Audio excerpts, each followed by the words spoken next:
We're now going to show you how to add a user that will have access to the client runtime application. We'll add that user to a specific group depending on where we want to put them. So the first thing we need to do is open up the users folder, and you're going to see a list of any users that have been created, possibly some in your system by default.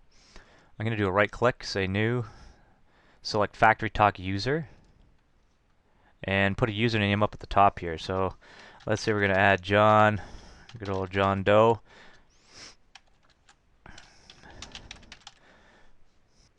We could go further and add a description of John, perhaps his position in the company. We don't need to do that at this point. You could add an email address if you're setting up communication with him down the road. You notice we've got a couple of checkboxes here. We're going to leave them open, but you could have the user change their password at logon. So if you were the designer and you set a default password for John, then you could have them change their password, and that would be stored in the system the next time they log on to keep this as secure as possible. So with John entered, we're going to go down to the actual password. I'm simply going to type in SCAD6100 so I don't forget what that password is for our test here. Of course, you can use whatever you like for the passwords. I suggest you keep it something simple that you will remember so you don't get yourself locked out of the application. So we'll click on OK.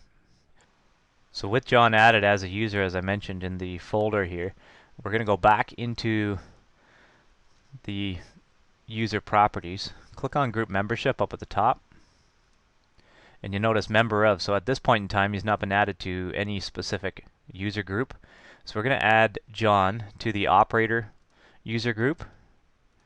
Okay, and if we had some overlapping security that we wanted John to be a member of, he could be both an operator and he could also be part of the instrumentation tech team, for example. And you notice I can drop that in.